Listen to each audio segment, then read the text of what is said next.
बिस्मिल्लाहिर्रहमानिर्रहीम। अस्सलाम वालेकुम नाज़रीन, मैं हूं सैयद अनवारुल हसन और आप देख रहे हैं programme Dastak PTV news Islamabad studio से। नाज़रीन, साबिक वज़ीर-ए-आज़म नवाज शरीफ की नई medical report Lahore high court में जमा कराई गई है। ताहम इस रिपोर्ट के मंजर-ए-आम पर आने के बाद एक नई सियासी बहस छिड़ गई है। नवाज शरीफ साहब के जो ज़ाती मौलिज हैं, US based cardiologist doctor Fayaz Shal साहब, उनकी असेसमेंट सामने आई है, जिसमें उन्होंने कहा है कि नवाज शरीफ साहब को मुमकिना तौर पर टाकासोगो बीमारी का शिकार हैं। जापानी नाम है और इस बीमारी से इम्यून सिस्टम बहुत कमज़ोर हो जाता है और उन्होंने उन्हें सफ़र करने का कहा है कि अगर वो सफ़र करेंगे, बिलखसूस हवाई सफ़र करेंगे, तो उन्हें कोरोना वायरस हो सकता है और उनको क़ुव्वत मुदाफ़त का निज़ाम बुरी तरह मुतासिर हो सकता है। ताहम हुकूमत की जानिब से इन रिपोर्ट्स को जाली करार दिया गया है और वफाकी वज़रा ने कहा है कि लाहौर हाई कोर्ट इस मामले का सख्ती से नोटिस ले। फिर आज एक उनकी फुटेज भी मंजर-ए-आम पे आई साबिक वज़ीर-ए-आज़म नवाज शरीफ साहब की जिसमें देखा जा सकता है कि वो लंदन से 425 किलोमीटर दूर नेल्सन का एक इलाका है, वहाँ पर एक अपने दोस्त की फैक्ट्री का दौरा कर रही हैं और उनके हमरा इसहाक डार साहब और उनके बेटे भी हैं। और चूँकि एक तरफ तो मेडिकल रिपोर्ट में जो कल सामने आई उसमें कहा गया कि इन्हें सफ़र करने से गुरेज़ है और दूसरी तरफ आप ये देख सकते हैं कि नवाज शरीफ साहब जो हैं सफ़र करके लंदन से नेल्सन गए और वहाँ पर मौजूद हैं और जो उनके साथ जो शुरका थे उन्होंने ऐसा जो कोरोना वायरस के SOPs हैं उनको मलूज़ ख़ातिर भी रखा हुआ। ये नुक्ता एक सामने है। फिर शहबाज शरीफ साहब जो कायदे हिस्ब इख्तिलाफ हैं, जो गारंटर थे नवाज शरीफ साहब का कि वो 8 हफ्तों के लिए बाहर गए थे, आज उन्होंने जवाबी ख़त लिखा है attorney general of Pakistan Khalid Javed साहब को, जिसमें उन्होंने कहा है कि जो अटॉर्नी जनरल साहब ने ख़त लिखा था और उन्होंने ये प्ली ली थी कि नवाज शरीफ साहब को वापस बुलाया जाए, वो इलाज की गर्ज से थे। उन्होंने कहा ये एक तौर पे अदालत पर असरअंदाज होने की कोशिश है और नवाज शरीफ या शरीफ फैमिली का मीडिया ट्रायल किया जा रहा है। चूँकि ये मामला काफ़ी ज़्यादा पॉलिटिकल डिबेट में है, इस पर हम आज गुफ्तगू करेंगे। दूसरा जो बहुत अहम मौजू है जिस पे हम कल पूरा शो अपना उस पर फोकस करेंगे, प्राइम मिनिस्टर इमरान खान साहब कल से चीन का एक अहम दौरा कर रहे हैं। वहाँ पर चीनी क़यादत से उनकी आला सतही मुलाकातें होंगी और 2-2.5 साल बाद ये एक फ़िज़िकल दौरा है। प्राइम मिनिस्टर इमरान खान साहब का चीन जाएंगे, प्रेसिडेंट शी से मुलाकात होगी, चीनी वज़ीर-ए-आज़म से मुलाकात होगी और जो विंटर ओलंपिक्स है, जो एक बहुत बड़ा ग्लोबल इवेंट हो रहा है चीन में, उसमें भी आप प्राइम मिनिस्टर साहब शिरकत करेंगे। आज इस सिलसिले में उन्होंने एक इजलास भी किया। इस मौके पे प्राइम मिनिस्टर इमरान खान साहब का कहना था कि दोनों ममालिक के दरमियान जो एक बड़े ज़बरदस्त किस्म के ताल्लुकात हैं, इस दौरे से इनमें नई बुलंदियां सामने आएंगी, जिसमें CPEC है, इकनॉमिक जोन्स हैं, इसके अलावा इक्तिसादी शारी है, दो तरफ़ा ताल्लुकात, बिलखसूस जो इलाकाई और आलमी सियासत है, इस पर भी तबादला ख्याल होगा। तो इन नुकात पर हम गुफ्तगू करेंगे। एक नुमाइंदा पैनल मेरे साथ शरीक गुफ्तगू है, उनका तारुफ मैं आपसे करा देता हूँ। हमें ज्वाइन कर रहे हैं कैसर अहमद शेख साहब, इस्लामाबाद स्टूडियो से मौजूद हैं, मेंबर कौमी असम्बली हैं, पाकिस्तान मुस्लिम लीग नवाज से आपका ताल्लुक है, आपका बहुत शुक्रिया। कैसर शेख साहब हमें ज्वाइन कर रहे हैं जमशेद इकबाल चीमा साहब, वज़ीर-ए-आज़म के साबिक मामले ख़ुसूसी और पाकिस्तान तहरीक इंसाफ के मरकज़ी रहनुमा, आपका बहुत शुक्रिया लाहौर से DSNG लिंक पर। और शौकत पराचा साहब सीनियर जर्नलिस्ट एनालिस्ट, अपना शो करते हैं आज TV पर, वो हमें स्टूडियो इस्लामाबाद में ज्वाइन करें, आपका भी बहुत शुक्रिया। कैसर शेख साहब आपसे ज़ाहिर सी बात है सवाल का आगाज़ करेंगे। नवाज शरीफ साहब के हवाले से चूँकि मेडिकल रिपोर्ट आई है, आप लोगों के कायद हैं और पहले तो ये खबरें आ रही थी, खुद अयाज सादिक साहब और जावेद लतीफ़ साहब कह रहे थे कि वो जल्द जनवरी में और जल्दी पाकिस्तान आएंगे। अब तो उनके ज़ाती मौलिज डॉक्टर फयाज शाल साहब, उन्होंने सफ़र करने से गुरेज़ किया है। लेकिन आपकी जो पॉलिटिकल अपोजिशन है, जमशेद इकबाल चीमा साहब की जमात और गवर्नमेंट बहुत क्रिटिसाइज़ कर रही है कि वो आज हमने उनकी जो फुटेज आई वो दौरा भी कर रहे हैं, सफ़र भी कर रहे हैं, सफ़र से ही मना किया है और नेल्सन गए हुए हैं। तो मैं आपसे जानना चाहूँगा एज ए लेजिस्लेटर PMLN आपको कैसे डिफेंड कर पाते हैं? आप भी वाकई तौर पे ये समझते हैं कि नवाज शरीफ साहब की सेहत को तशवीशनाक हद तक ख़तरात का सामना है? बिस्मिल्लाहिर्रहमानिर्रहीम। जी अनवार, देखिए ना मैं कोई मेडिकल एक्सपर्ट हूँ, ना कोई मैं डॉक्टर हूँ। एक कॉमन सेंस जो आप देख कर कुछ इन्फर करें। सब जुड़े चीज़ें हैं, कोर्ट के सामने हैं। वो कह के गए थे कि मैं अपना इलाज की गर्ज से, और हुकूमत ने खुद, सारे हुकूमत के डॉक्टर्स ने सिंपल सी बात को ले लो, इतना इसको कॉम्प्लिकेट किया जा रहा है, मुझे समझ नहीं आ रही।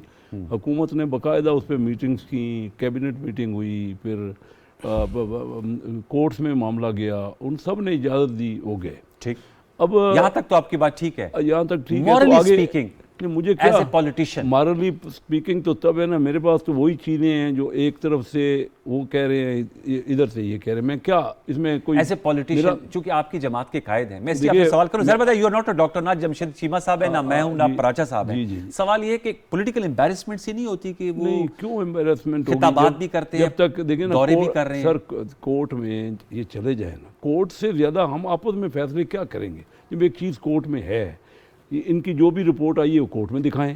वो तो चली गई ना, लाहौर हाई कोर्ट। चली गई तो उन्होंने फैसला करना है ना कि एक्सेप्टेबल है नहीं है। मैं बताइए, आप सही सवाल बताइए मेरा कि इसलिए सवाल किया, सवाल की ट्रैजेक्टरी थी कि जावेद लतीफ़ साहब आप ही के कोलीग हैं, जी जी जी और एयाज सादिक साहब भी हैं, जी, मैंने बिल्कुल आपने सुना होगा उनकी गुफ्तगू, कहते हैं नवाज शरीफ से जल्द पाकिस्तान आ रही है। ये मैं भी यही समझता हूँ कि जो वो कहते हैं, देखिए ना, मैं तो उनकी बात पे बिलीव कर, मैं पार्टी का, मेरे रहनुमा है, बड़े वो सीजनड पॉलिटिशियन है, और मकसद ये है कि जो बात तो यही हो रही है, उन्होंने खुद भी कहा था कि मैं जल्द आऊँगा, तो हम तो वही समझते हैं पास कि रखना चाहिए इस बात का, क्या कह रहे हैं जी? पास रखना चाहिए जो आपने कहा, उन्होंने खुद कमिटमेंट दी है, उनके भाई हाँ, जो उन्होंने आप खुद लोग के कमिटमेंट सदर हैं दी है, मुस्लिम उनके लीग भाई ने कहा है कि जैसे भी इलाज के लिए गए हैं, जैसा भी होगा इलाज उनका मुकम्मल होगा तो आएंगे, और मुझे कामिल यकीन है कि उन्होंने जो बात की है, या तो फिर अब कोर्ट में सामने चीज़ें हैं, कोर्ट कोई ना कोई फैसला दे तो तब उसके बात हो सकती है ना। अब ये ऐसी बात है, खुद हमारी हुकूमत ने इजाज़त दी, और फिर अब इलाज होता हुआ नजर आया आपको इन 2-2.5 सालों में? इलाज क्या होता है? देखिए ना, उनको हार्ट का मसला, मेजर प्रॉब्लम, उनके बाईपास नहीं, हुआ अब तो एक और नई बीमारी आ गई ना, ना, टाका सोगो। अब देखिए इसका इलाज आप बता सकते हैं कि इस बीमारी का इलाज क्या होता हुआ, क्या एडमिट होना पड़ता है हॉस्पिटल में, या बंदा भाग कर सकता है नहीं कर, मुझे क्या, ये तो या पहले एक्सपर्ट के ओपिनियन ले लें, इन्हीं के डॉक्टरों से पूछ लें कि डॉक्टर्स बता सकते हैं ना कि क्या इस बीमारी में बंदा सफ़र कर सकता है कि नहीं कर सकता। यानी एक तो हवाई सफ़र का आपने कहा कि उन्होंने मना किया, ये तो वैसे ट्रैवल किया ना, बाई रोड गए होंगे या किस तरह गए हैं, जी, बाय रोड गए हैं, वो फुटेज तो सामने है, बाय रोड गए हैं, वहाँ पर लोगों से मिल बैठे हैं जैसे हम बैठे हैं। अब एक अनवार, इस चीज़ को हम इतना, हम कोई मुल्क की बेहतरी की बातें करें, हम एक चीज़ को लेके बैठ जाते हैं। मैं मीडिया को भी कहूँगा, ये क्या टॉपिक है, ये कोर्ट के सामने है चीज़, मैं और आप इस पोजीशन में ही नहीं है कि कोई डिस्कस करें इस पर। यही कहेंगे पीटीआई वालों को ले लेंगे, हमने तो यही बनाया हुआ है कि अपने असेंबली में बैठते हैं ना, पीटीआई वाले अपनी बात करते हैं, मुस्लिम लीग वाले अपनी बात करते हैं, इससे क्या असल में बात यह है कि मैं फिर जमशेद साहब के पास जाऊँगा, चूँकि सदर तो आप लोगों की पार्टी की शहबाज शरीफ साहब ही हैं। जी बिल्कुल है, ज़ाहिर बात है, लेकिन खुद PMLN ने सारी उम्मीदें बांध ली थी कि नवाज शरीफ अब आए और तब आए, बिल्कुल, इसलिए ये बात ज़्यादा हाइप क्रिएट हो गई। नहीं तो हम तो अभी यही समझ, उन्होंने अभी भी समझ रहे हैं आप? अभी कोई उन्होंने कहा कि मैं नहीं आऊँगा जी, वो तो डॉक्टर शाह ने लिख दिया कि सफर डॉक्टर करने से साहब ने गुरेज लिख कर दिया ना, डॉक्टर साहब ने ये रिपोर्ट दी, लेकिन ये मियाँ साहब का अपने अल्फाज हैं कि मैं जल्द आपसे मिलूंगा। जल्द चलिए ठीक है, उम्मीद पे दुनिया कायम है। जमशेद चीमा साहब, सर आप क्यों कर समझते हैं आपकी हुकूमत की रिपोर्ट्स जाली हैं? कैसर शेख साहब कहते हैं हाथ कंगन को आरसी क्या लाहौर हाई कोर्ट में जमा करा दी, इससे पहले 8 रिपोर्टें भी जमा कराई थी, लाहौर हाई कोर्ट जो फैसला करेगा उसमें दूध का दूध पानी का पानी हो जाएगा। देखिए, पहली बात तो कि मैं शेख साहब की बात से पार्शियल इत्फाक करता हूँ। उन्होंने कहा कि यहाँ परफॉर्मेंस डिस्कस होनी चाहिए, यहाँ पे नेशनल इश्यूज डिस्कस होने चाहिए, हर रोज़ यहाँ पे आप कह लें कि बाज़ गैर ज़रूरी चीज़ें डिस्कस हो रही होती हैं, तो ये बदकिस्मती है। ये बात मैं इनकी बात से इत्फाक करता हूँ। दूसरा, शेख साहब वाकई शरीफ आदमी हैं, वो उनके लिए एम्बेरसमेंट है। नवाज शरीफ साहब का जो एक्ट है और नवाज शरीफ साहब जो एक्ट बार बार कर रहे हैं, ये शेख साहब जैसे आज़ाद और आप कह लें शरीफ लोगों के लिए बड़ी ही एम्बेरसमेंट है कि उसको कैसे डिफेंड करें। ये तो आप तलाल चौधरी से डिफेंड करा लें, आप किसी और से डिफेंड करा लें, शेख साहब से मतलब आपने वाकई मतलब सही काम के लिए गलत बंदा चुना, या गलत काम के लिए सही बंदा चुना, तो ये बड़ा एक मिसमैच क्रिएट कर दिया आपने। फिर आप फर्दर उनसे सवाल बार बार करके तो फर्दर एम्बेरसमेंट कर रहे हैं। देखें, एमएनए सर PMLN के उनके टिकट पे इलेक्शन जीत कर आए हैं चीमा साहब। अच्छा, शेर के निशान पे ये अपना वोट है इनका और अपना मैं कहता हूँ ये अपना वोट है इनका और अपनी शराफत है इनकी, ये जिस भी निशान से लड़े जीते हैं माशाल्लाह। तो आप कह लें कि दूसरी जो बात इंपॉर्टेंट है वो ये है कि मियां नवाज शरीफ साहब की अगर रिपोर्ट देखें तो मेडिकल रिपोर्ट नहीं है, वो ये एक मेडिकल ओपिनियन है। मेडिकल ओपिनियन भी ये कम है, ये एक बड़ी रोमांटिक किस्म की ओपिनियन है, बड़ी रोमांटिक किस्म की ओपिनियन के बागों में ट्रैवल करें, अपनी मर्ज़ी के बाग और मर्ज़ी के पार्क में ट्रैवल करें, वो फ़लाँ जगह के करीब रहें, फ़लाँ जगह से दूर ना हों, फिर ये कि वो किसी खतरे वाली जगह पे ना जाएं, उनके दिल के टूटने का खतरा है वगैरह वगैरह। ये बड़ी रोमांटिक सी ओपिनियन लगती है। दूसरा ये एक बड़ी टेलर मेड ओपिनियन है, ये मेडिकल ओपिनियन है बड़ी टेलर मेड, कि इनको गिरफ़्तार करने का भी खतरा ना हो, गिरफ़्तार किया ना जा सके, गिरफ़्तार होने का भी, उससे भी उनका दिल टूट जाएगा, उनका कोई ऐसी जगह ना हो, कहीं तन्हाई का जिक्र ना हो। सो बेसिकली मतलब ये रोमांटिक टाइप ओपिनियन है, ये मेडिकल ओपिनियन कम है और इसका कोई मतलब नहीं है। ये बिल्कुल एक बेसलेस चीज़ है। अगर इसका कोई मतलब है तो मियाँ साहब ने लंदन में, जहाँ ये मेडिकल ओपिनियन बनी जी, लंदन में, अगर ये उन डॉक्टरों को जिन्होंने इनकी मेडिकल ओपिनियन, मेडिकल रिपोर्ट की बुनियाद पे मियाँ साहब का फर्दर दाखिला ममनू कर दिया या मुस्तरद कर दिया रिपोर्टें और रिपोर्टों की बुनियाद पे, वहाँ पे ये भी रिपोर्ट जमा करा दें और इसकी बेस पे एक्सटेंशन मांग लें, तो अगर तो इनको वहाँ से एक्सटेंशन मिल जाएगी तो हम समझेंगे कि इस रिपोर्ट में कोई सबस्टांस है, ठीक। इस रिपोर्ट में कंटेंट है, इसकी कोई रियलिटी है। अगर इस रिपोर्ट पे लंदन में जहाँ के डॉक्टर भी न्यूट्रल हैं, वहाँ वैनम भी किसी में नहीं है, कोई रिवेंजफुल भी नहीं है, कोई कहीं हुकूमती आप कह लें कि गुस्सा भी शामिल नहीं है, लिहाजा वहाँ पे इनको बड़ा इंसाफ होता है। वहाँ पे इस रिपोर्ट की बुनियाद पे अगर इनको एक्सटेंशन मिल जाए तो हमें कोई इतराज़ नहीं है। इस रिपोर्ट का आप कह लें कि रद्दी के टुकड़े से ज़्यादा कुछ नहीं है, ये अपनी पार्टी की बेइज्जती कराने से कुछ नहीं है, ज़्यादा कुछ नहीं है। और इसका काम पता कैसे शुरू हुआ? जो कैसर शेख साहब ने एक बात की, उन्होंने कहा जी कि होना ये चाहिए था कि आप कह लें कि मामला सब जुडिस है, हम इस पर डिस्कस ना करते जी। इनके पास बदकिस्मती ये है कि बार बार मरियम बीबी को याद आते हैं, अब्बू जी याद आते हैं, अब्बू जान याद आते हैं, अब्बू जान का कोई धमकी देते हैं पाकिस्तान को कि अब्बू जान आने वाले हैं, अब्बू जान आ जाएंगे। अगर अब्बू जान आ गए तो फिर क्या बनेगा? आपकी हुकूमत 1 घंटे में गिर जाएगी, 2 घंटों में गिर जाएगी, 2 दिनों में गिर जाएगी। अब्बू जान चल पड़े हैं, अब्बू जान ने फैसला कर लिया है, फिर उसी तरह बात पीछे अयाज सादक कर देते हैं, तो 2-4 और कर देते हैं, क्वाली शुरू हो जाती है एक, तो फिर साथ कहते हैं हुकूमत के पांव लर्ज गए, हुकूमत डर गई, हुकूमत कांपना शुरू हो गई। अब आपको भी लगता है कि नवाज शरीफ साहब जो हैं वो आने वाले दिनों में पाकिस्तान वापस नहीं आ रहे? टू सम इट अप, देखें फ्रैंकली मैं बताऊं, देखिए मैं समेट अप मैं ये कहूँगा कि देखें मैं मियाँ साहब का नाम आप कह लें कोई आप कह लें कोई गैर पार्लिमानी लफ्ज़ नहीं बोलना चाहता, ठीक, लेकिन अच्छी बात है। पार्लिमानी अल्फाज जो देखें, मैं ना यू कैन से कि बचपन में मैं जमात इस्लामी में काजी हुसैन अहमद की पार्टी में था, तो बचपन में स्टूडेंट लाइफ में, तो उसके बाद इस्लामी जमहूरी इत्तेहाद बना तो हम उसके साथ थे। तो हम सारी उम्र डिफेंड करते रहे कि भुट्टो को अदालत ने फांसी दी थी। हम अदालत के नाम पे भुट्टो की फांसी को सारी उम्र हमने इस रोमांस पाला कि भुट्टो को फांसी की सज़ा ठीक हुई थी क्योंकि इस मुल्क की सुप्रीम कोर्ट ने दी थी। नवाज शरीफ को सुप्रीम कोर्ट और नैब कोर्ट दो ने झूठा बदयानत और आप कह लें कि फ्रॉडुलेंट डिक्लेयर किया। अब ये लफ्ज़ जो है मैं क्यों ना बोलूं उनके बारे में, और साथ अगला लफ्ज़ है कि बार बार हर रोज़ वो साबित करते हैं कि ये दुनिया का बुज़दिल तरीन लीडर है। दुनिया के लीडरों में कम से कम दिलेरी जरूर होती है, बाज बेवकूफ भी होते हैं, बाज जिद्दी होते हैं, बाज रियल होते हैं, बाज बड़े विजनरी होते हैं, लेकिन इतने बुज़दिल नहीं होते, दिलेर जरूर होते हैं। ये इतना बुज़दिल आदमी कि हर और उसकी खास ये है कि उसे हम दिलेर कहें, उसे विजनरी कहें, उसे हम ईमानदार कहें। भाई आप छोटे मोटे वारदाती हो, आप भगौड़े हो, आप मुजरम हो, आप भागे हुए हो, और आप इस मुल्क से आप, और फिर आप लंदन में जाके कारोबार करते हो, वहां जाके आप फैक्ट्रियां चला रहे हो, वहां जाके आपने इन्वेस्टमेंट की। चीमा साहब आपका नुक्ता आ गया सर, मैं दोबारा लौट के गया। शौकत फराज साहब, आपने जमशेद इकबाल चीमा साहब की भी गुफ्तगू सुनी, कैसर शेख साहब, चूंकि ये मामला मीडिया में ज़ेर बहस है, मैं आपकी भी असेसमेंट जानना चाहूँगा। ये नवी मेडिकल रिपोर्ट है और 8 मेडिकल रिपोर्ट्स इससे पहले जमा कराई गई हैं। वो जो मेडिकल बोर्ड था उन्होंने कहा ये सब्सटेंशियल नहीं है, इनमें कोई लैब्स नहीं है या और जो साथ में डॉक्यूमेंट्स होते हैं लाइट वो नहीं है। इस पे एक पॉलिटिकल डिबेट हो रही है, वो अलग बहस है कि इसको ज़ेर बहस होना चाहिए नहीं होना चाहिए। योर असेसमेंट, इससे PMLN को पॉलिटिकल फ़ायदा हुआ है या नुकसान हुआ? क्योंकि एक हाइप थी कि जनवरी में आ रहे हैं नवाज शरीफ साहब, अब तो फरवरी है गालिबन, बल्कि है फरवरी। बहुत शुक्रिया। इस रिपोर्ट का एक तो ये फ़ायदा हुआ है कि डॉक्टर फैसल सुल्तान या यास्मीन राशिद साहिबा, वो डॉक्टर्स हैं, उन्होंने तो बातें नहीं की, लेकिन जो बाकी पॉलिटिशियंस हैं उन्होंने पहले ही कह दिया कि ये गलत रिपोर्ट है। जी, बजाय इसके कि डॉक्टर्स बात करें, डॉक्टर्स देखें, या जैसे चीमा साहब ने भी पार्शली एग्री किया है शेख साहब के साथ कि अदालत में जाएगी, अदालत डिटर्मिन करेगी या अदालत भेजेगी इसकी डिटर्मिनेशन के लिए कि ये सही है। नंबर 1। नंबर 2, बड़ा अच्छा हुआ इस रिपोर्ट के आने से कि पाकिस्तान में हमारे वजारती सतह पर प्रियंका चोपड़ा भी सच्ची साबित हो गई। बाकायदा उसके हमारे प्राइम मिनिस्टर हाउस से ट्वीट आया जनाब कि प्रियंका चोपड़ा को इस डॉक्टर ने छेड़ा था, और प्रियंका चोपड़ा ने तो उस वक्त कह दिया था कि ये डॉक्टर झूठ। डॉक्टर फयाज शाल जी जी। तो प्रियंका चोपड़ा को भी हमारे यहाँ सर्टिफिकेट मिल गया कि वो सच्ची है, और एक जो डॉक्टर नाम तो मुसलमानों वाला है फयाज साहब, जी जी, वो झूठे हैं। तीसरी बात, जो एक कॉन्टेक्स्ट है मियाँ साहब के जाने का, वो शेख साहब ने भी बताया है, वो चीमा साहब ने भी बताया। मियाँ साहब के जाने का एक कॉन्टेक्स्ट है, वो किस तरह गए। खुद असद उमर साहब ने कहा कि वज़ीर आज़म इमरान खान का अपना फैसला था, बार बार उन्होंने कहा।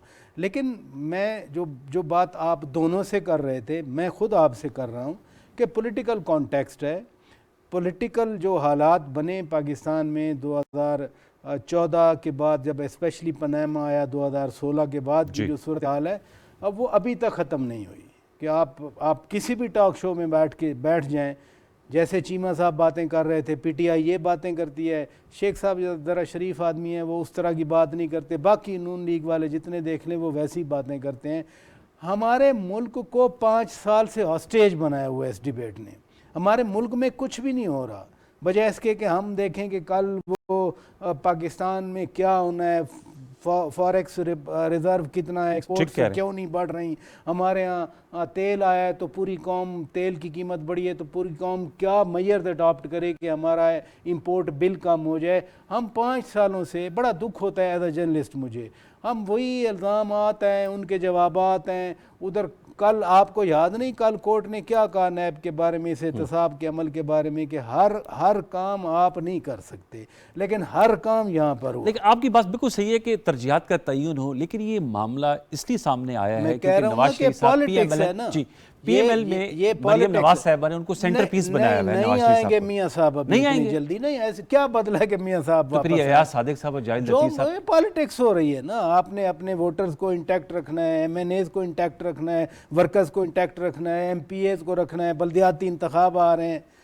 It's politics. अच्छा, ये तो पॉलिटिक्स है। दूसरा मैं ये जानना चाह रहा था शेख साहब को, मैं ये नहीं कि मैं उनको एम्बैरस करना चाह रहा हूँ, मेरा सवाल ये था कि नवाज शरीफ साहब चूंकि गए थे और अलालत के बायस गए थे, और आपने बिल्कुल सही कहा हुकूमत की उस वक्त यही असेसमेंट थी कि इनकी तबीयत ख़राब है, तो क्या आप समझते हैं कि उनसे नवाज शरीफ साहब 3 times prime minister of Pakistan रहे हैं, जाहिर बात है उनकी पॉलिटिकल फॉलोइंग है, उनकी बहुत बड़ी पार्टी है, अभी भी उन्होंने पंजाब में जो कंटोनमेंट बोर्ड इलेक्शंस हुए और अब बल्दियाती इलेक्शन होने, पॉलिटिकल हिट नहीं पड़ेगी जब लोग ये विजुअल्स देखते हैं कि वो घूम फिर रहे हैं, खिताबात कर रहे हैं, लोगों से मुलाकातें कर रहे हैं। इससे ज़्यादा जो इल्ज़ामात लगे मियाँ साहब पे, जो पनामा का केस चलता रहा, जीआईटी का, जितनी बातें की जाती थी, अगर पॉलिटिकल हिट होना होता तो उस वक्त हो जाते। अच्छा, पॉलिटिकल हिट नहीं हुए तो सेंट्रल पंजाब की बड़ी पावर बन के बैठे, कोई फर्क नहीं पड़ता। आप समझते लोगों की राय पे 3-3.5 साल में क्या क्या नहीं हुआ, तो कितने बंदे टूटे, कोई एमपीएस टूटे, कोई एमएनएस टूटे, या लोकल गवर्नमेंट में उनको कोई नुकसान हो रहा है। अगर आप उस पॉलिटिकल कॉन्टेक्स्ट को ज़हन में रखें तो हमारे यहाँ तकसीम है और ब्लाइंडली तकसीम है। वैसे ब्लाइंड ऐसी फॉलोइंग होनी चाहिए, लोगों को सवाल तो उठते हैं, सवाल तो खैर लोगों की अपनी मर्जी है, मैं कोई एजुकेटर थोड़ी हूँ कि मैं लोगों नहीं, से फिर भी आपकी असेसमेंट है, जाहिर बात है ओपिनियन मेकर है ना, as a journalist you are an opinion maker, एक होता है, इस वाले से मैं सवाल कर रहा हूँ without any malice and without any. मेरी ओपिनियन ये है कि लोगों का हक है, जिसको मर्जी पसंद करें, जिसको मर्जी पसंद करें, मैं लोगों का ये राइट नहीं छीन सकता। लेकिन ये साथ में शेख साहब इसलिए सवाल है, फिर हम वी विल मूव ऑन। इन्होंने बिल्कुल ठीक कही, तो लोगों का राइट है, वो जिसको आपको पसंद करते हैं, चीमा साहब को करते हैं, पराचा साहब को करते हैं, लेकिन ज़्यादा बात है लोगों की पसंद है, उसमें तो लोगों की तवक्कुआत भी होती हैं कि वो लीडर से तवक्को करते हैं कि जो वो बात कह के गए उस बात को पूरा करेंगे। मेरा सवाल का जाविया ये था कि क्या आप उनको लगता है अल्लाह ताला उनको दराज उम्र दे, उनको तमाम बीमारियों से आज़ाद कर दे, नवाज शरीफ साहब को किसी की भी बीमारी जो है उसका नहीं मुतमन्नी होना चाहिए, लेकिन उनकी जो मूवमेंट है और साथ में इस तरह की जो असेसमेंट आती है, फिर जैसे जमशेद चीमा साहब कह रहे हैं, फिर इस तरह के हमले होते हैं सियासी। नहीं, जमशेद चीमा साहब या पीटीआई तो सिर्फ हमले ही करती है ना, मैंने तो यही देखा, जैसे शौकत पराचा साहब ने कहा ना, क्या आप दावत देते हैं इस तरह की असेसमेंट रिपोर्ट देकर? 3 साल से एक दूसरे को गालियां, यही हो रहा है। सवाल है क्या ये आप इनवाइट करते हैं उनको इस तरह का? मुझे ये बताइए ना कि इससे हमने क्या निकाला है? जो असेंबली है उसको रिडंडेंट कर दिया, ख़त्म कर दिया, सिर्फ 1-2 लीडरों के ऊपर ही सारी असेंबली घूम रही है। वही बात हो रही है। मुल्क जो 22 करोड़ बंदा है वो कहीं इसमें नहीं है। आपका मीडिया भी यही कर रहा है। अब मुझे ये बताइए कि कोई ऐसे, राजा साहब मैं एग्री करता हूँ एज ए पॉलिटिशियन कि इससे फ़र्क कोई वोटों, इलेक्शन तो आप करा लीजिए, आप अभी बल्दियाती इलेक्शन कराएंगे, आए तो सही ना करवाएं, पता क्या वो तो अब हो रहे देखिए कोई किसी पार्टी का इस तरह नहीं कोई एक्सेप्ट कर लेगा। वो अपनी बात करेंगे, ये अपनी बात करेंगे, ठीक है। बाद लोग हार्श बात शुरू कर देंगे, रिजल्ट कोई आप करा लीजिए, पोल करा लीजिए, कोई आइडिया ले लीजिए जो जिस पार्टी से है ना, क्योंकि या तो कोई रिजल्ट देते इकनॉमी के। आप बताइए कि इमरान खान साहब ने जो इतने वादे किए कि मैं 50 लाख घर बनाऊंगा और 1 करोड़ नौकरियां दूंगा और मैं बाहर के लोग यहाँ आके कारोबार करेंगे, तो क्या लोगों को कितना वो समझते हैं? वो तो सिर्फ मिलना ही नहीं चाहते। वो कहते हैं अपोजिशन में हम मिलना ही नहीं चाहते, वो चोर है, वो डाकू हैं। इसके अलावा ये मुल्क को आगे हम बढ़ा रहे हैं, हम मुल्क को कहाँ पहुँचा दे। पहले किसी ने ये बात की कि 140 नंबर पे करप्शन में आ गए, ये करप्शन ठीक करने आए थे। सिंपल सी बात, क्या उनके वोटों पे फ़र्क नहीं पड़ता? जब आप बार बार ये सवाल कर रहे हैं तो ये जो बातें सामने आती है, ज़ाहिर बात है, ये जवाब दें अपने इलेक्टोरेट को, इसका कोई फायदा। ये भी जवाब दें, आप भी जवाब दें, जवाब दे तो इसका हम मैं ये सर इलेक्शंस भी जवाब दें मैं होंगे ये ना? कहता हूँ कि बेहतरी की तरफ तजावीज़ दें, ये भी दें और हम भी दें, मुल्क बेहतर करें, लोगों के हालात बेहतर करें। लोगों का ना उनके पास खाने का है, ना उनके पास पहनने का है। चंद लोग हैं जिनकी ये सारी बहस है, बाकी लोग सियासी अशराफिया की बहस है। बाकी लोग इससे इंटरेस्टेड ही नहीं है इस बात से। मैं जाके अभी मैं हल्के से आ रहा हूँ, हज़ारों लोगों को मिलता हूँ, कोई ये बात, उनके अपने मामलात हैं, उनके बेचारों का चल नहीं रहा, ना उनका पास खाने का है, ना उनके पास उनके बच्चों के पढ़ाई के लिए। हम कर क्या रहे हैं? 40% लोग हमारे मुल्क में बिलो पॉवर्टी हैं। आज चीन, या आप कह रहे हैं ना मियाँ साहब ये जा रहे हैं अपना, प्राइम मिनिस्टर साहब जा रहे हैं, इमरान खान साहब जा रहे हैं चीन के पास। उन्होंने कहा है कि हमारे यहाँ एक आदमी बिलो पॉवर्टी नहीं है, एक आदमी। करोड़ों लोग अमेरिका में हैं, हम उनसे नहीं सीखते। क्या सीखते? ये इंपॉर्टेंट पॉइंट है। उन्होंने हमें बताया है कि झगड़े बंद करो आपस में, भाई कोई मामला है तो उसको एमिकेबली सेटल करो। ठीक। अपने कारोबार ही हमने बंद कर दिए। हम महंगा माल इंडिया से नहीं लेते, हम महंगा माल इंडिया का माल ही दुबई से लेते हैं। किसी ने बहस नहीं की, जिसमें अरबों रुपए का फर्क। कौमी असम्बली आपकी कायमा कमेटी में इन मामलात पे बहस नहीं कायमा होती? कमेटी में बिल्कुल बहस होती है। उसका कायमा कमेटी का तो सिर्फ रिकमेंडेटरी बॉडी है, ओके। उसका कोई फैसला कुछ किसी पे काबिल अमल ही नहीं है। ठीक है। वे सिर्फ बातें हैं। मैं ये समझता हूँ, मैं तो खुद इन प्रोसेस से गुजरा ना। 21 के 21 लोग जो कायमा कमेटी में रिजॉल्व करते हैं, वो एक FBR का चेयरमैन उसको रोक देता है। वो फाइनेंस मिनिस्टर जो बाहर से आता है वो अंदर ही नहीं आने देता, किसी मेंबर से मिलता ही नहीं है। मैंने ये तकरीर में कहा है बजट की। वो भी सेनेटर ऑफ पाकिस्तान के रुकन है ना, आपकी तरह शौकत तरीन साहब भी इलेक्टेड हैं। वो इलेक्टेड है, लेकिन मनी बिल सेनेट का मामला नहीं है। यही तो मेरा सबसे बड़ा एतराज़ है कि सेनेटर ही क्यों बनता है फाइनेंस मिनिस्टर? वो आना चाहिए। ये इसाक डार साहब के भी वहाँ पे एतराज़ किया, गलत बने। मैं तो उनको भी कहता हूँ, इसाक डार साहब भी गलत बने, ये भी गलत बने। सेनेट से नहीं होना, ये आना चाहिए नेशनल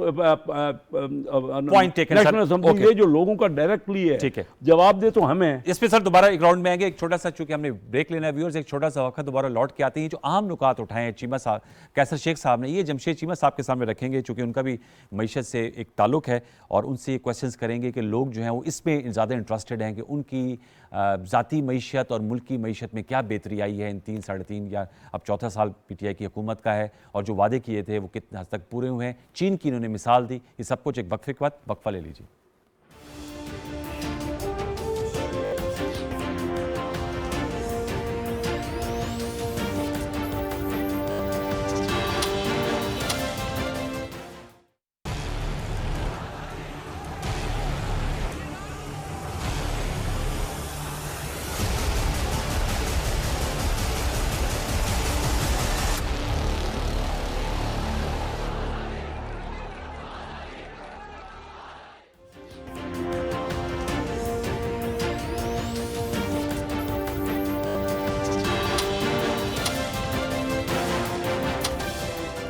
वेलकम बैक व्यूअर्स। हम गुफ्तगू कर रहे हैं जो मुल्क की मुआशी और सियासी सूरत हाल है। कल प्राइम मिनिस्टर इमरान खान साहब चाइना जा रहे हैं।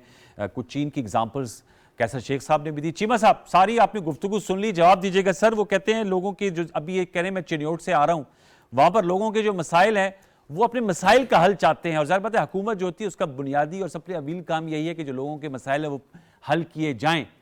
क्या कहेंगे इस हवाले से? मसाइल हल करने में किस हद तक कामयाबी अब तक आपको मिल पाई है? देखें, ये सवाल बनता है ये सवाल बनता है और इस पर डिस्कशन होनी चाहिए। जी बिस्मिल्लाह। और हम मुस्लिम लीग नून के लोगों से भी ये तवक्को करते हैं, लेकिन बेसिक बात है कि इशू पता क्या है? इशू ये है कि प्राचा साहब की भी इतला के लिए कि मुस्लिम लीग नून अचानक मियाँ साहब को हाजी नमाजी सादक अमीन बनाने, अपना क्या नाम है, नेल्सन मंडेला बनाने चल पड़ती है, तो हमें बात करनी पड़ती है, फिर बात बढ़ जाती है, फिर ये मियाँ साहब की बेइज्जती ये बार बार खुद कराते हैं। बेइज्जती से मुराद ये है कि हम जब उनकी एक्चुअल बात करते हैं, जो सुप्रीम अदालत ने कहा है, तो फिर इनकी बेइज्जती होती है, गुस्सा होता है। इन्होंने 4 सवाल उठाए। चारों सवालों का पहली बात शेख साहब ने कहा कि जनाब हमारे कारोबार ख़राब हो गए। 100 लिस्टेड कंपनीज, 100 जो लिस्टेड कंपनी है स्टॉक एक्सचेंज में, उनका 926 अरब रुपये प्रॉफिट हुआ है। ये प्रॉफिट होता था 580 रुपया, 580 अरब से 926 अरब प्रॉफिट हुआ है। इसमें ज़ाहिर है शेख साहब की, इनके अजीज़ों की, रिश्तेदारों की, दोस्तों की कंपनियां, इनका लेवल हुई है, ठीक है। ये कोई तरदीद कर दें मेरे इस बयान की कि हाँ 926 अरब प्रॉफिट हुआ है अनलिस्टेड 100 टॉप कंपनीज का, जो कि पिछले साल से कोई 60% ज़्यादा है, नंबर 1। दूसरा ये कि बैंकों का डिपॉजिट बढ़ गया। तीसरा, प्राइवेट सेक्टर को आप कह लें कि बढ़ गया, लोनिंग बढ़ गई। चौथा ये हुआ कि 26% टेक्सटाइल, क्योंकि शेख साहब की सारी बरादरी की टेक्सटाइल है, टेक्सटाइल की 26% इस साल एक्सपोर्ट बढ़ी, पिछले साल भी बढ़ी, इस साल भी बढ़ी। जो 11 अरब डॉलर पे कई साल से खड़ी थी, इस साल 20 अरब डॉलर, 21 अरब डॉलर पे जा रही है, अगले साल ही जाएगी 26 अरब डॉलर पे, ठीक है। 10 बिलियन डॉलर की इस साल इंपोर्ट बढ़ी है मशीनरी की, जिसमें मैक्सिमम टेक्सटाइल की मशीनरी है, बाकी माइनिंग की है और कंस्ट्रक्शन की है, ठीक है। फिर यहाँ पे देखें तो आप कह लें कि आपकी फॉरेन रेमिटेंस बढ़ गई, जिसने इंपोर्ट को आप सब्सिडी स्पॉन्सर करना था। फिर आप यहाँ देखें कि यहाँ का यू कैन से कि जितना भी आप कह लें ऑटो सेक्टर जो है वो बड़ा। फिर शेख साहब का जो इलाका है, स्पेशली ज़रिया इलाका है, चिन्योट का जो इलाका है, ज़रात का बड़ा अच्छा इलाका है। ज़रात का शेख साहब 5 बड़ी फसलें हैं, काटन है, राइस, मेज़, शुगर केन और वीट। ये 5 बड़ी फसलें जो पाकिस्तान की हैं, इन 5 फसलों में पिछले 3 साल में किसान की इनकम 1400 अरब रुपये बढ़ी है। ये अभी उस 2018 की पैदावार जमा कीमत ज़रबे कीमत और 2021 की पैदावार ज़रबे कीमत लगा लें, 3200 अरब रुपया किसान को मिला है। 1,65,000 रुपया फी ग्राना, 83 लाख किसान है यहाँ पे, 83 लाख किसानों को 1,65,000 रुपया फी ग्राना ज़्यादा मिले हैं। जिस किसान को 1,65,000 औसतन फी ग्राना ज़्यादा मिले हैं, उनके बारे में आप बात कर रहे हैं कि वो बड़े परेशान हैं, मसाइल कैसे हल करें। सर, आपने उनको गरीब रखा हुआ था। आपके साथ रमज़ान शुगर मिल है आपके हलके में, जामियाबाद में, वहाँ पे जामियाबाद वाली मिल जो है, वहाँ पे 120 रुपए गन्ना खरीदा गया किसानों से 2018 में जी। अब 250 रुपए बिक रहा है। औसतन गन्ना 145 रुपए का बिका था, आपकी सरकार ने रेट रखा था 180 रुपए। सारे शुगर मिलों वालों ने लूट लिया किसान को, और आपकी हुकूमत उस लूटमार में बड्डी बनी थी। अब किसान का रेट पूरा मिलता है, जो उसको पैसे नहीं देता वो गिरफ्तार होता है, जो उसकी काट करता है वो भी उसको उस पर पाबंदी लगती है। आज किसान के साथ कोई हाथ नहीं कर सकता। उसकी जो काटन बेचता था, न्यूयॉर्क का और पाकिस्तान का रेट होता था 15 सेंट का डिफरेंस होता था फी पाउंड, आज इस साल 5 सेंट पे बिका है। हम क्वालिटी इंप्रूव कर रहे हैं और यहाँ पे ख़त्म कर रहे हैं, डिफरेंस ख़त्म कर रहे हैं, लिहाजा किसान को ज़्यादा पैसे मिले और टेक्सटाइल भी उससे खुशहाल हुआ है। फिर आपकी टेक्सटाइल को जो रिबेट दिया गया, एक्सपोर्ट रिबेट, आपके दौर में, जरदारी साहब के दौर में 66 अरब रुपया दिया गया 9 सालों में। हमने दिया पहले 3 सालों में 115 अरब रुपया। अच्छा। वो टेक्सटाइल ने इसलिए ग्रो किया, को हादसा नहीं था, कोई इत्तेफाक नहीं था। वो आपकी कारें, आज मैं आते हुए सुन रहा था कि न्यूयॉर्क में, अमेरिका में कारें 7% कम बिकी, आपके पास 70% ज्यादा बिक रही है। ट्रैक्टर आपके पास ज्यादा बिक रहे हैं, मोटरसाइकिल आपके पास ज्यादा बिक रहे हैं। आपने बताया कि ये बेनिफिट्स बात कर रहे हैं, मियां साहब की इकोनॉमी की बात कर रहे हैं कि उनकी खराब हुई है।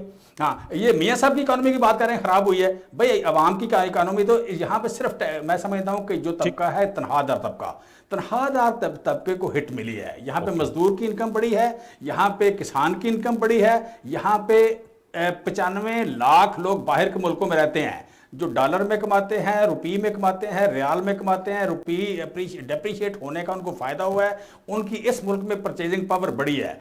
आज आपका अगर टेक्सटाइल का कपड़ा ज्यादा बिक रहा है, कारें ज्यादा बिक रही हैं, मोटरसाइकिल ज्यादा बिक रहे हैं, घर ज्यादा बिक रहे हैं, तो उसकी वजह है, उसको इत्तेफाक नहीं है। उसकी वजह यह है कि आपके बड़े तबके के मुराद 95 लाख वो लोग जो बाहर गए हुए हैं, 83 लाख वो लोग जो किसान हैं और इस मुल्क में कारोबार करने वाले लोग सारे अमीर हुए हैं। चलिए, तो आपने कहा सारे अमीर होंगे और आपने एक विन-विन सिचुएशन जो है वो हमारे सामने रखी। चीमा साहब, अब जरा मैं पराचा साहब होने जा रहे हैं। जी जी, पराचा साहब, ये तो जमशेद चीमा साहब ने तो बड़े फैक्ट्स एंड फिगर्स, माशाल्लाह इनका हाफजा फिल्मदी, इनको तमाम फिगर्स याद है। I appreciate him on camera. और चीमा साहब ने तो बताया किसान को कितना फायदा हुआ, टेक्सटाइल वालों को कितना हुआ। ये शेख साहब की ज़रूरत अपनी भी टेक्सटाइल है, इवन जो लिस्टेड कंपनीज हैं उनको बहुत प्रॉफिट हुआ है। आप मुस्कुरा रहे हैं और वो तो कह रहे हैं, और शेख साहब कह रहे हैं कि जी बहुत हालात खराब है, दगर कुएं। मैं क्या जवाब दूं? आप जो वो सुन के कहते हैं 170 रुपए घी मिलता था वो आज 450 रुपए मिल रहा है। चिकन गरीब आदमी की डिलाइट थी, अब वो भी निकल गया। अच्छा, चीनी, चीमा साहब पता नहीं किस दुनिया में रहते हैं। चीमा साहब वो कह रहे हैं आप किस दुनिया में रहते हैं, पराचा साहब कह रहे हैं। चीनी 55 रुपए मिलती थी, वो पहले तो मिल नहीं रही थी, अभी चलो 100 रुपए मिल रही है। ये मैं चीज़ें खुद खरीदता हूँ, मैं इसलिए कह रहा हूँ। किसान, मैं अभी गया था अपने गाँव, चीमा साहब तो लाहौर में रहते हैं, मैं गाँव का रहने वाला हूँ। मैंने रोते हुए किसानों को देखा है। सुबह आते हैं, लाइन में लाग के खाद के लिए, यूरिया के लिए खड़े रहते, सारा दिन खड़े रहते हैं। एक बोरी यूरिया भी अगर कोई सिफारिश आ गई है या किसी को पैसे दे दिए तो उनको मिल गई है। फिर हम कहते हैं वो किसान के पास पैसा आ गया। आप कहते हैं कि नहीं, जो यूरिया नहीं मिल रहा इकोनॉमी में नहीं, ये जो कह रहे हैं 1100 अरब गया है। मैं तो आपको आइटम बाय आइटम बता रहा हूँ ना। यूरिया का कॉटन जो है वो तो मुल्क में तबाह कर दी गई है। अब मैं ये नहीं कहता कि चीमा साहब ने तबाह की है या पीटीआई ने तबाह की है। मसलसल जितने साल गुजरे, cotton growing, I am from a cotton growing area. मैं तो देखता था कॉटन ही कॉटन नज़र आती थी, अब तो कुछ नहीं नज़र आता। कॉटन तो ख़त्म हो गई। हम एक साल में 14 मिलियन बेल्स थी, इस बार तो 7 मिलियन बेल्स भी नहीं बनी, 7 और 8 के दरमियान कहीं खड़ी थी। पहले बड़ी तस्वीर पेश कर रहे हैं, बड़ी तस्वीर। जब आपकी कॉटन अपनी नहीं है तो आप एक्सपोर्ट किस खाते में डाल रहे हैं? पूरी अपनी डोमेस्टिक कंजम्पशन की कॉटन पूरी नहीं है, क्या बात कर रहे हैं आप? फिर कहते हैं गंदम इतनी हो गई। अगर गंदम इतनी है, 750 रुपये वो थैला मिलता था आटे का, आज 1400 रुपये हो गए इन 3 सालों में। तो अगर गंदम हमने बहुत उगाई है, किसान को बड़ा खुशहाल किया है, नहीं होने चाहिए, तो नहीं होना चाहिए। फिर ये जो लिस्टिंग वाली बात कर रहे हैं ना, 100 जी, पाकिस्तान माशाल्लाह 22 करोड़ लोगों का मुल्क है। अगर 100 कंपनी के ओनर्स आ गए तो कार्टेलाइजेशन हो गई। ये तो उल्टा वो बन गए ना, एक ग्रुप बन गया जो कमा रहा है। मैं तो बात कर रहा हूँ बड़ी मादरत के साथ। चीमा साहब अब नून लीग के बारे में मुझे कह रहे थे कि मैं नवाज शरीफ की बात मुझे बता रहे, वो सामने बैठे उनके एमएनए। लेकिन मैं बात कर रहा हूँ खुद वज़ीर आज़म, मैं नहीं कह रहा, खुद वज़ीर आज़म साहब ने 10 बार कहा है पूरे टेलीविज़न पर कि महंगाई की वजह से मुझे सारी रात नींद नहीं आती। अगर खुशहाली की ये पिक्चर है तो फिर वज़ीर आज़म साहब को क्यों नहीं ये खुशहाली दिखाई जाती कि आप वज़ीर आज़म साहब क्यों सारी रात जागते हैं, या आपको क्यों परेशानी महंगाई की वजह से? मैं तो वो बात कर रहा हूँ जो वज़ीर आज़म पाकिस्तान ने बार बार टेलीफोनिक कॉल्स पे भी बात की है और अपने एड्रेस पे भी बात की है।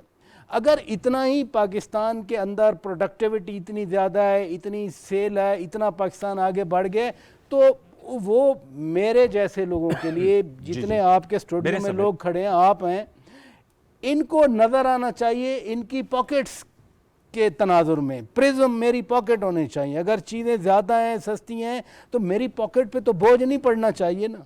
बड़ा आम नुकता उठाया। चीमा साहब इस पर जवाब दीजिएगा, फिर कैसे साहब आपका पूरा तफसीली जवाब लूंगा। लेकिन ये जो शौकत पराचा साहब ने कहा है, अच्छा, महंगाई, इन्फ्लेशनरी ट्रेंड्स, जरा इख्तिसार से जवाब दीजिएगा, फिर शेख साहब के पास जाना है। जी, आपने बड़ी मेहरबानी की, मुझे मौका दिया। देखें इसका ये बड़ा मतलब पराचा साहब का पहली बात तो ये, उन्होंने यूरिया की जो बात की उसमें परेशानी हुई है, ये बात इनकी ठीक है। दूसरी बात, पराचा साहब, हमने कहा कि बम्पर क्रॉप पैदा की है, हमने 2 करोड़ 75 लाख टन हमने पैदा की है। आप कह लें ये हमारी ज़रूरत से कोई 1 से 1.5 मिलियन टन ज़्यादा है। हमने स्ट्रेटेजिक रिजर्व के लिए पिछले सालों में हमने 4 मिलियन टन गंदम मंगवाई थी, इस साल हमने 1.3 मंगवाई है, और हमारे पास आज के बाद 4 महीने की गंदम मौजूद है। 4 महीने अपना 118 दिन की 118 दिन की गंदम 4 महीने कुछ दिनों की मौजूद है। गंदम एक्सेस है हमारे पास। अफगानिस्तान को दे के वर्ल्ड फूड प्रोग्राम को दे के भी एक्सेस है, वो बात इस तरह ठीक है। शक्कर के अपने यूगन से कपास के हवाले से इस साल 9 मिलियन बेल पैदा हुई है जी। दूसरी बात आपने थोड़ी देखें, थोड़ी अजीब सी कर दी है। आप बांग्लादेश की तारीफ करते हैं, उसकी टेक्सटाइल की तारीफ करते हैं। बांग्लादेश सारी बाहर से मंगवाता है भाई, तुर्की टेक्सटाइल का मुल्क है, बाहर से मंगवाता है। आप कह रहे वियतनाम टेक्सटाइल का मुल्क है, वो बाहर से मंगवाता है। हमारी 9 मिलियन बेल अपनी पैदा करते हैं, 4-5 हम बाहर से मंगवाते हैं। हमारी टेक्सटाइल कॉटन खराब हुई थी, हमने पिछले साल रिवाइव किया, यानी 2021 में रिवाइव किया है। इस साल हम आपकी 14 मिलियन बेल का जो रिकॉर्ड पैदावार थी वो लेने जा रहे हैं। वज़ीर-ए-आज़म पाकिस्तान के साथ एग्री हो गया कि ये टारगेट हम रख रहे हैं, इसको रिवाइव करेंगे। बाकी तमाम 6 फसलों की रिकॉर्ड पैदावार हमने ली है। सर वो कह रहे हैं रिकॉर्ड पैदावार है तो कीमतों में कमी क्यों नहीं आ रही है, सवाल है चीमा साहब, इसका जवाब दीजिएगा please. Statement they, sweeping statement ना दे।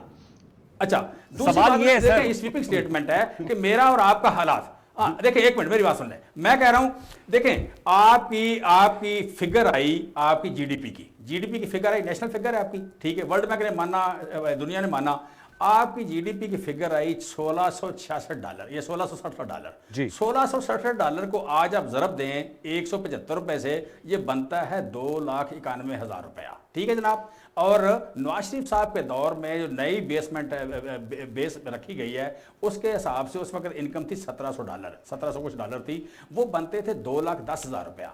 81,000 रुपया पर कैपिटा पाकिस्तानी रुपी में फी का बड़ी है आपकी जितनी महंगाई हुई है रुपए में हुई है, जितनी महंगाई आपकी रुपए में हुई है, रुपए में आपका फी का 90,000 रुपया आमदन पाकिस्तानी की 2018 और 2021 में बढ़ी है। चलें, ठीक आप है। पिछले 3 साल की महंगाई इकट्ठी करें, 8%, 9%, 10% इकट्ठी करें, आप बताएं महंगाई कितनी हुई है और आपकी इनकम कितनी बढ़ी है। चलिए आपने बता दिया कि इनकम में इजाफा हुआ और महंगाई का तनाव से बता दिया, ठीक है। चीमा साहब आपने बताया, मैं कैसे शेख साहब, क्योंकि जी कैसा साहब जी चीमा साहब मजाक के मूड में मजाक कर रहे हैं, मजाक कर रहे हैं, संजीदा गुफ्तगू कर रहे हैं। मैं बताता हूँ ना, सारी फिगर्स बताता हूँ। चीमा साहब बैठे हैं ना, क्या नहीं, मैं फिगर साबित तो कर रहा हूँ, जरा सब्र तो कर जाए। चोर की सजा मेरी सजा, कोई फिगर मेरी गलत, चोर की सजा बता रहा हूँ, मैं टीवी पे आना छोड़ दूंगा। तो छोड़े, आपने क्या छोड़ना है? कोई फिगर मेरी गलत हो, टीवी पे आना छोड़ दूंगा। बात तो सुन ले, शेख साहब बात कीजिएगा। जब हम ये $100 बिलियन का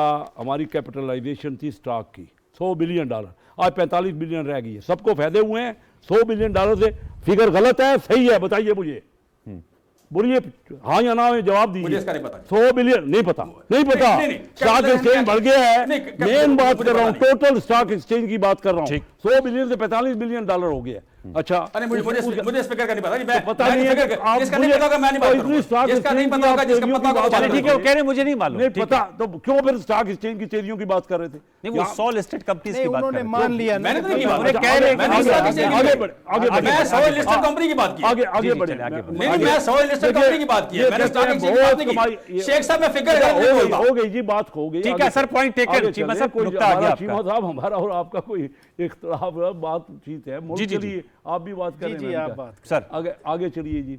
पाकिस्तान में 50,000 रुपए जिसकी माहाना इनकम होना, वो टैक्स पेयर होता है।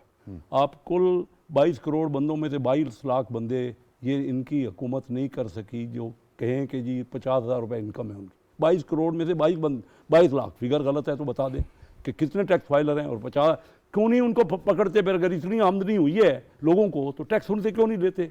22 लाख बंदे सिर्फ 22 करोड़ में से कहते हैं कि हमारी इनकम है 50,000, वो गलत है। अगर वो फिगर गलत है और ये कहते हैं बहुत आमदनियाँ हुई हैं, तो उनको टैक्स क्यों नहीं करते फिर? ठीक। अच्छा, उसके बाद फिगर ले लीजिए, हमारे मुल्क में 30 से 35% सर्विस में लोग हैं, सर्विस में, जिसमें सरकारी नौकरियाँ भी हैं, प्राइवेट भी नौकरियाँ, वो सारे पाकिस्तान रुपए में तनख्वाह लेते हैं। और महंगाई होती है, जो डॉलर हमने सिर्फ आते ही हमारा 120 रुपये डॉलर से लेके आज 177 रुपये डॉलर है, ठीक है। वो जो 60 रुपये डॉलर बढ़ा है, क्या उतनी उनकी आमदनी बढ़ी है? जो भी तनख्वाहदार तबका है, क्या इतनी आमदनी कैसे? वो बेचारे का तो हालत ख़राब है। वो 30% लोग हैं, करोड़ों लोग हैं मैं जिनकी बात कर रहा हूँ। बता दें अगर मैं फिगर की गलत कह रहा हूँ। एक तरफ तो महंगाई हुई, ये कहते हैं ये दुनिया में महंगाई, और दुनिया में महंगाई तो है, लेकिन ये जो आपने 50 रुपये डॉलर या 60 रुपये डॉलर बढ़ा दिया, वो तो दुनिया में नहीं है।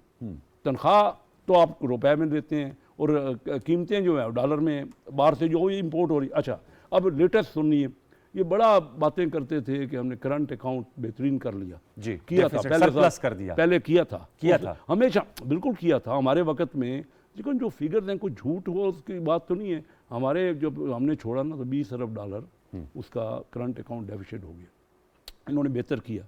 अब फिर इस साल अभी 6-7 महीने में $9.5 बिलियन हो चुका है, और वो 15 से 17 बिलियन, और हमारे वक्त में 115-20 रुपए पे था डॉलर। ठीक। आज उन्होंने किया, तभी एक्सपोर्ट नहीं बढ़ी। एक्सपोर्ट जो है इस महीने, अभी जनवरी की फिगर है, चीमा साहब के पास फिगर है, मैं दे देता हूँ, $3.25 बिलियन की एक्सपोर्ट हुई है, और $2.5 बिलियन की एक्सपोर्ट इस महीने, और 6.5 बिलियन की इंपोर्ट हुई है। तो वो ट्रेड डेफिसिट आप कह रहे हैं बढ़ रहा है। 40% नहीं, और इतनी जो हर चीज़ बढ़ रही है, फसलें भी बढ़ रही हैं और इंडस्ट्री भी बढ़ रही है, तो किधर जाता किधर है? सर, ये तो जाता माल किधर है? किधर है? एक्सपोर्ट भी नहीं होता, लोगों को भी महंगा मिलता है, तो होता क्या है, किधर जाता है? बताइए सर, टुवर्ड्स द एंड ये तो कैसर साहब कह रहे हैं he has come up with his own assessment। देखें दो चीज़ें यहाँ पाकिस्तान में, शेख साहब को पता है, मुझे भी पता है, प्राजा साहब को पता है, हमें बेसिकल चीज़ों का पता होता है। थोड़ा सा लिहाज कह लें कि बाज़ औक़ात हम स्टेटमेंट गलत स्वीपिंग स्टेटमेंट दे जाते हैं। देखें इस वक्त जो हाईएस्ट एनर्जी की कीमत बढ़ी है, और एनर्जी के हम बदकिस्मती से नेट इम्पोर्टर है, 70% से ज़्यादा इम्पोर्टर हैं। एनर्जी जिन मुल्कों, जो मुल्क भी एनर्जी के इम्पोर्टर थे वो सारे के सारे हार्ट वाटर में हैं, और जो मुल्क एनर्जी के एक्सपोर्टर थे वो सारे के सारे खुशहाल हैं। सो इस वक्त अमेरिका से लेके, यूरोप से लेके, चाइना या मतलब सारे इस हिसाब से परेशान है। हमें भी परेशानी हुई है, लेकिन आप कह लें कि हम इस क्राइसिस को सह गए हैं। वजह ये कि हमारा पहले करंट अकाउंट डेफिसिट कम था, हमने कम कर लिया हुआ था। जब कम कर लिया हुआ था तो ये सेटबैक आया, तो इसके बावजूद हमारी 2018 से करंट अकाउंट डेफिसिट कम है। वजह ये थी कि हमने दो चीज़ें बढ़ाई, एक हमने आप कह लें एक्सपोर्ट बढ़ाई, दूसरा ये कि जो एक्सपोर्ट $21 अरब, $22 अरब पे थी, $24 अरब पे थी, वो जा रही है $32 अरब की तरफ। और दूसरा ये कि आपका फॉरेन रेमिटेंस बढ़ी है। ठीक है, फॉरेन रेमिटेंस आपने एक्सपोर्ट बढ़ाई, रेमिटेंस बढ़ाई, कैसर शेख साहब कह रहे हैं, लेकिन इंपोर्ट बहुत बढ़ी है।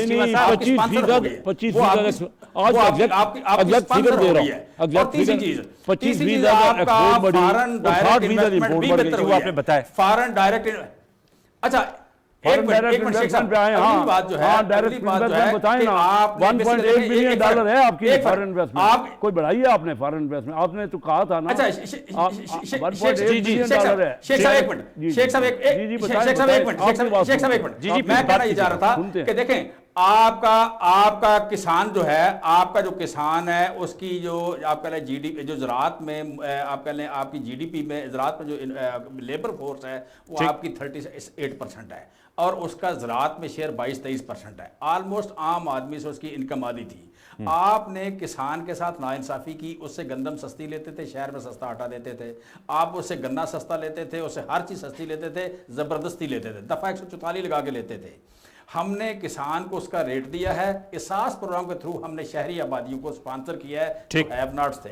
आप मियां मनशा और शेख साहब को भी आटा सस्ता मिलता था, और मुस्लिम लीग नून के सारे एमएनएस को, मियां नवाज शरीफ को भी आटा सस्ता मिलता था। ठीक है, आज इस मुल्क में गरीबों को आटा सस्ता मिलता है, 55 रुपए किलो सारे खित्ते में, तमाम गरीब। ठीक है सर, आपको नुकता आ गया। प्राजा साहब किसान को पूरा रेट दे रहे हैं, आपने कभी किसान को पूरा रेट नहीं दिया। चलिए, आपकी नुकता आ गया जी। प्राजा साहब डिबेट को वाइंड अप करना है। पाकिस्तान की तारीख में पहली बार हुआ कि पिछले साल गंदम किसानों से ज़बरदस्ती ली गई, ट्राली कोई मूव नहीं कर सकती थी एक जगह से दूसरी जगह पर। मैं ये कहना चाह रहा हूँ कि जितनी चीज़ें इवन चीमा साहब ने गिनवा दी हैं, सारे हमारे वजीर यही चीज़ें गिनवाते हैं। ट्रैक्टर इतने बिक गए, मोटरसाइकिल इतने बिक गए, हमारी कारें इतनी बिक गई। ये पैरामीटर्स हैं ना सर? नहीं, पैरामीटर मैं आवाम की बात कर रहा हूँ यार, मैं बड़े लोगों की बात ही नहीं कर रहा हूँ। आवाम कौन होती है? मैं प्रदेश में आवाम कौन है? जो आटा, जिनको आटा नहीं मिलता सस्ता, जिनको चीनी ट्रैक्टर ज्यादा बिकते हैं, जिनको घी नहीं मिलता, जिनको ये स्वीपिंग स्टेटमेंट। अच्छा चले आप बता दें कुकिंग ऑयल कितने, आप बता दें। चले मैं स्वीपिंग स्टेटमेंट वापस लेता हूँ, आप बता दें क्या चीनी कितने, जब आपकी हुकूमत आई चीनी क्या रेट थी, आज क्या रेट है? आप बता दें। आटा जब आप लोग आए क्या रेट था, आज क्या रेट है? आप बता दें ना। गोश्त का रेट आप बता दें चीमा साहब, जब आप क्या चीनी मिलती है, 90 रुपए चीनी मिलती है, 90 रुपए चीनी मिलती है, दुनिया से सस्ती है। 55 से 90 दुनिया से सस्ती है, दुनिया से सस्ती है। डॉलर 50% बढ़ा दोगे, डॉलर में सस्ती है। लेकिन अच्छा अच्छा गंदम जो है मैं आपको बताने असल वाला में हूँ, वैसे एक फिक्रा जाने वाला हूँ। इकोनॉमी वो है कि जो आप वो फिगर्स जी। पेंट कर रहे हैं जो नहीं, हुकूमत के खिलाफ जा रही वो फिगर्स दे रहे हैं जो मसला हुकूमत नहीं के है। हक में जा रही नहीं, है। लेकिन मैं जो नहीं है। बात कर रहा हूं, हम मैं आज- तो एक कॉमन हम तो मैन की बात हम कर रहा हूं। देखिए इस बार गंदम सर जो लेकिन है, आप जिस मैं तरह इनको करंट कह रहा अकाउंट हूँ, डेफिसिट आपने कहा आपके दौर में 20 अरब डॉलर था, आपने बड़ी धीमी आवाज में कहा, उस वक्त भी इसी तरह बवाज़ बुलंद $120 था और ट्रेड- भाई लोगों को हमने 60 रुपए डॉलर नहीं बढ़ाया, महंगाई जो हुई है डॉलर की वजह से हुई है, था करंट अकाउंट डेफिसिट, लेकिन क्योंकि हमने ट्रेड डेफिसिट भी बहुत डॉलर ज्यादा था, कम रखा 38 हुआ अरब डॉलर का डॉलर था। को ख्याल इन्होंने नहीं किया बंदा जो है। अच्छा मैं ठीक। अब गंदम खत्म मेरा हो रहा है सर, मैं बिल्कुल। गंदम की सिर्फ बात कर रहा हूँ वक्त कि ये बिल्कुल ख्याल खत्म हो कर लें इस साल 2-3 महीने में गंदम 80-90 रुपए हो जाएगी। सर, ये गंदम जो का आम बस चीज़। आखिरी में अब जवाब अपना- दे दे चीमा साहब। मैं तो कह रहा हूँ इनको वार्न कर रहा हूँ, कौन ख्याल कर करें। रहे हैं लास्ट पे हेड्स अप गंदम की कीमत के हवाले से कह रहे हैं चीमा साहब, लास्ट वर्ड। शेख साहब मैं कहता हूँ शेख साहब की बात ठीक है, बीइंग पार्लियामेंटेरियन वो हमें गाइड कर रहे हैं, हम इनकी बात को सीरियस लेंगे और हम इंशाल्लाह हमारा टारगेट है 29 मिलियन टन वो पैदा करेंगे इंशाल्लाह। शेख साहब चलो। आपकी बात का हम बिल्कुल इसको ख्याल नहीं करेंगे। चलिए, बहुत शुक्रिया। स्मगलिंग को रोके जी बिल्कुल सही कह रहे, उसको भी रोकना चाहिए। कैसर शेख साहब आपका बहुत शुक्रिया, thank you for joining us. Jamshed Iqbal Cheema साहब आपका बहुत शुक्रिया, आपको दो तरफ से हमले हुए लेकिन आपने उसके जवाब दिए। शौकत पाशा साहब आपका बहुत शुक्रिया। व्यूअर्स ये डिबेट थी, ज़ाहिर बात है नवाज शरीफ साहब की जो सेहत का मामला है उसकी रिपोर्ट, उस पर हमने बात होगी आने वाले दिनों में। ज़ाहिर बात है जब लोगों का वोट ऑफ वोट है तो फिर लीडरशिप से भी तवक्को होती है, और साथ में जो इकोनॉमी है, मेरे ख्याल में सबसे इंपॉर्टेंट इशू ये है कि हम इकोनॉमिकली कैसे अपने आप को इस गिरदाब से बाहर निकाल सकते हैं। मुख्तलिफ आरा पर मबनी गुफ्तगू थी, नताइज आप खुद अखज़ कीजिएगा। कल तक के लिए सैयद अनवारुल हसन और प्रोग्राम दस्तक की प्रोडक्शन टीम को इजाज़त दीजिए। कल हम गुफ्तगू कर रहे होंगे, प्राइम मिनिस्टर इमरान खान साहब चाइना में मौजूद होंगे। चाइना की बहुत बात की जाती है, इकनॉमिक पावर हाउस है पूरी दुनिया का, क्या हम उनसे सबक सीख सकते हैं, कैसे उनकी तकलीद कर सकते हैं, इस हवाले से गुफ्तगू कल कर रहे होंगे। कल तक के लिए मुझे इजाज़त दीजिए, अपना बहुत सा ख्याल रखिए। अल्लाह ने के पान।